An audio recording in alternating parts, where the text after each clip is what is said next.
पहलवान गुरुदेव महिला महाविद्यालय पनारी ललितपुर से मैं असिस्टेंट प्रोफेसर रंजना श्रीवास्तव समाजशास्त्र विभाग से आज बीए 6 सेमेस्टर पेपर लिंग एवं समाज से नारीवाद टॉपिक लेकर उपस्थित हुई हूँ।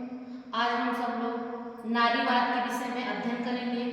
ये देखेंगे कि नारीवाद क्या है।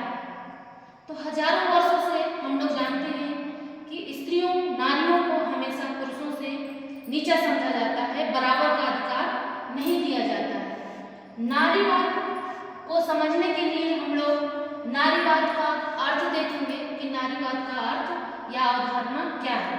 तो नारीवाद को अंग्रेजी में फेमिनिज्म कहा जाता है। नारीवाद शब्द का प्रयोग 19वीं सदी में चार्ल्स फूरियर ने किया था। 19वीं सदी में चार्ल्स फूरियर ने सबसे पहले नारीवाद शब्द का प्रयोग किया था। सभी क्षेत्रों में पुरुषों के बराबर अधिकार देने के लिए स्त्रियों के समर्थन से उत्पन्न आंदोलन को नारीवाद कहा जाता है। जैसा कि आप सब लोग और हम सभी जानते हैं कि नारियों को कभी भी पुरुषों के समान नहीं अधिकार मिला है। हमेशा नारियों या स्त्रियों को पुरुषों से नीचा समझा जाता है। तो नारियों को, सभी नारियों में, सभी क्षेत्रों में पुरुषों के बराबर अधिकार पाने के लिए नारियों ने एक आंदोलन छेड़ा सभी के समर्थन से। उसी आंदोलन का नाम हम लोगों ने नारीवाद दिया है।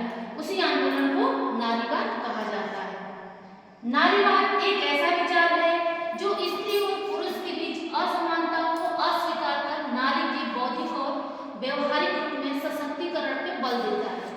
तो नारीवाद ये ऐसा विचार कौन है? नारीवाद एक ऐसा विचार है जो स्त्रियों को पुरुषों के बीच, जो स्त्री और पुरुष के बीच में असमानता है, समानता नहीं है, उसको अस्वीकार करती है, उसको स्वीकार नहीं करती है और नारियों को बौद्धिक और व्यवहारिक रूप से सशक्तिकरण बनाने पर जोर देता है। कौन है? नारीवाद। दूसरा है, यह लैंगिक भेदभाव को अस्वीकार करता है। जैसे यह स्त्री है, ये पुरुष है, इसी कारण उनको समान अधिकार नहीं मिलता है, तो लैंगिक भेदभाव को अस्वीकार करता है। नारीवाद क्या करता है? लैंगिक भेदभाव को अस्वीकार करता है, जो मूलतः नारी की स्थिति का प्रमुख कारण है। अगला, इस विचारधारा की उत्पत्ति, इस विचारधारा की यानी नारीवाद की विचारधारा जो है उसकी उत्पत्ति पितृसत्तात्मकता के विरोध के स्वरूप में उत्पन्न हुआ। इसकी उत्पत्ति कब हुई?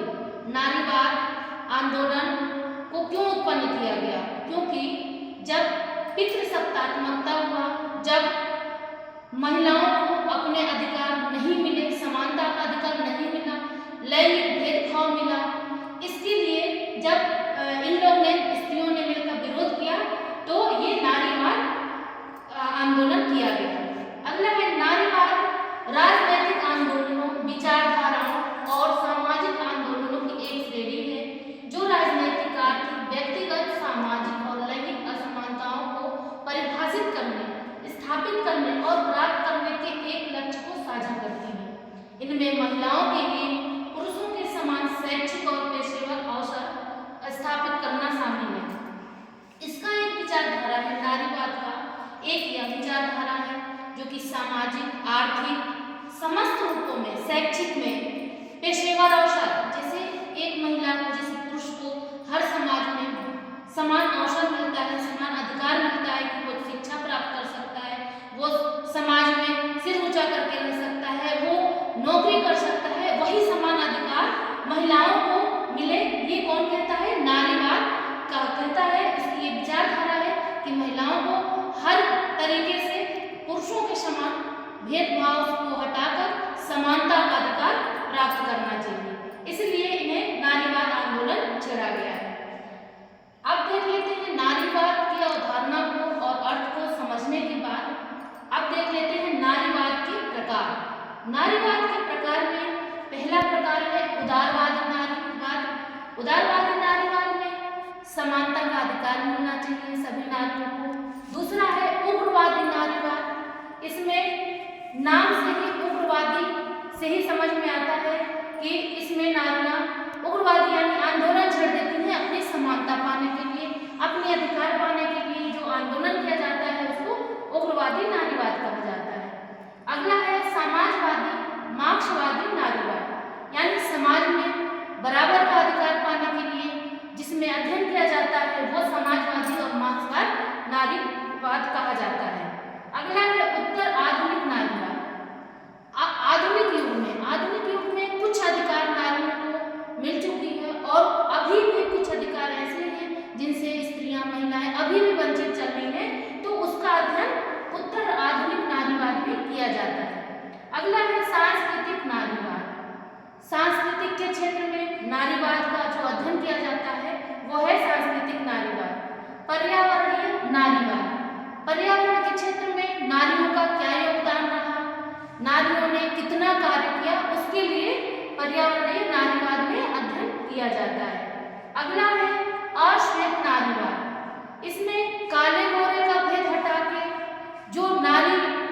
अच्छे से नारीवाद को समझ लिए हैं। नारीवाद को अंग्रेजी में फेमिनिज्म कहा जाता है और यह एक आंदोलन है